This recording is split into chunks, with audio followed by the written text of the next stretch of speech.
Hi friends, welcome to గుమగుమలాడే వంటలు. ఈరోజు మనం దోసపిండి ఎలా నానబెట్టుకొని రుబ్బుకోవాలో చూద్దామండి. దోసపిండికి చూడండి, 1 గ్లాసు మినపప్పు, 3 గ్లాసుల బియ్యము మార్నింగ్ నానబెట్టానండి. 6 అవర్స్ నానబెట్టుకోవాలండి వీటిని. పొట్టు మినపప్పు, గుండు మినపప్పు 2 కలిపి 1 గ్లాస్ తీసుకున్నానండి. 1 గ్లాసు మినపప్పు, 3 గ్లాసులు రైస్. ఇవి నానబెట్టుకొని 6 గంటలు మంచిగా నానాక ఇప్పుడు వీటిని మిక్సీ పట్టుకుందాం.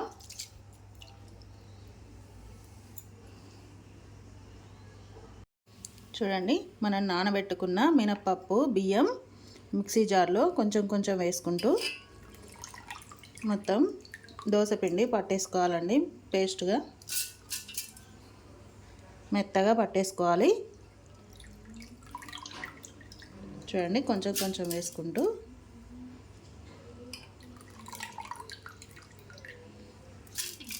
చాలండి. ఇంత వేసుకొని ఇప్పుడు దీన్ని మెత్తగా పట్టేసుకుందాం. చూడండి, మనం వాటర్ లేకుండా తీసుకున్నాం కదా బియ్యమును మినపప్పు నానబెట్టినవి. దీంట్లో మనం ఇలా కచ్చాపచ్చా దంచినాక కొంచెం వాటర్ వేసుకొని మంచిగా పేస్ట్ లాగా చేసుకోవాలండి. ఇలా వాటర్ వేసుకొని మళ్ళీ పట్టేసుకోవాలి మిక్సీ.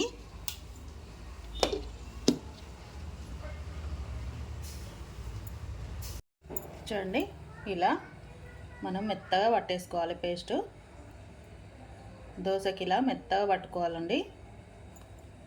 చూడండి, ఇలా మిక్సీలో మెత్తగా పట్టేసుకున్నాక దీన్ని ఒక గిన్నెలోకి తీసుకుందాం.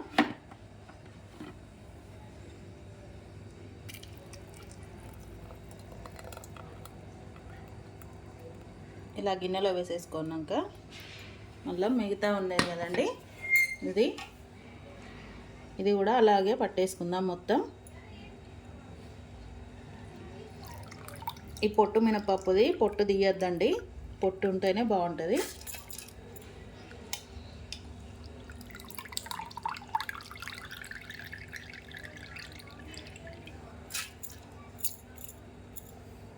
ఇలాగే ఇదంతా పట్టేసుకుందామండి. చూడండి, మనం నానబెట్టుకున్న బియ్యము దోసపిండి మొత్తం పట్టేసుకున్నామండి. 3 టైమ్స్ పట్టినాం కాబట్టి జాడీలో ఇది మొత్తం ఒకసారి కలిపేసుకోవాలండి. మంచిగా కలిపేసుకుంటే మనకు పిండి మొత్తం మంచిగా ఒక తీరుగా అయిపోతుందండి. మనం ఒక్కసారి పట్టలేదు కదా పిండిని, 3 సార్లు జాడీలో వేసి పట్టాం కాబట్టి అది మొత్తం ఒకటిగా కలిసేలాగా కలుపుకోవాలి. కలుపుకొని నైట్ అంతా పెట్టేసుకోవాలండి. ఈ పిండిని ఇలాగే మూత పెట్టి పెట్టేయాలి. పిండి పులిస్తే దోశ మంచిగా వస్తుందండి. కానీ పిండి మంచిగా కలిపేయాలండి. మంచిగా కలుపుకొని మూత పెట్టేసుకోవాలి. ఇలా కలిపేసి మూత పెట్టేసి నైట్ అంతా ఇలాగే ఉంచేద్దాం.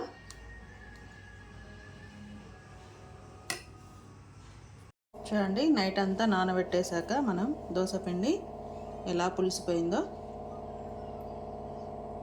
చూసారా.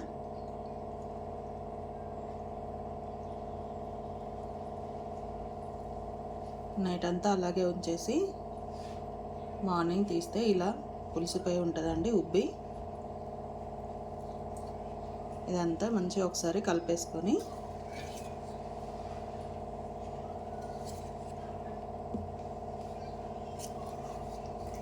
మొత్తం కలిపేసుకోవాలండి.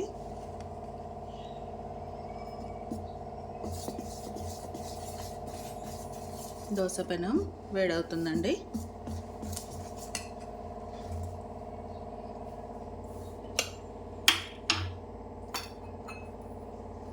వేడైంది దోశ పెనం. ఇప్పుడు ఈ పిండి తీసుకొని ఇలా బౌల్లో తీసుకోవాలండి. పిండి ఇలా సాఫ్గా ఉన్న బౌల్ తీసుకోవాలి. ఇలా కొంచెంగా వేసి ఈ విధంగా దోశ వేసుకోండి. కొంచెం కాలాక ఆ పైన పచ్చిదనం అంతా కాలాక 2 చుక్కల ఆయిల్ వేసుకోండి. ఇలా లైట్గా వేసుకోండి, ఆయిల్ ఎక్కువ అవసరం లేదు.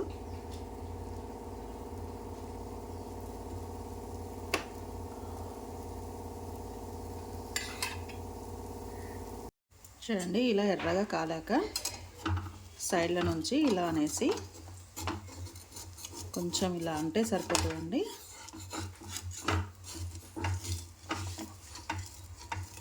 మనం సేమ్ హోటల్ స్టైలు దోశలాగా చాలా మంచిగా మెత్తగా క్రిస్పీగా మంచిగా ఉంటుందండి దోశ.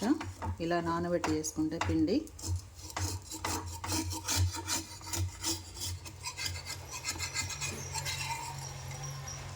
చూడండి,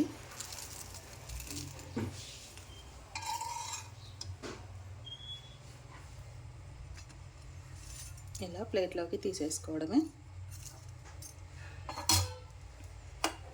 దోశ రెడీ అయిపోయింది.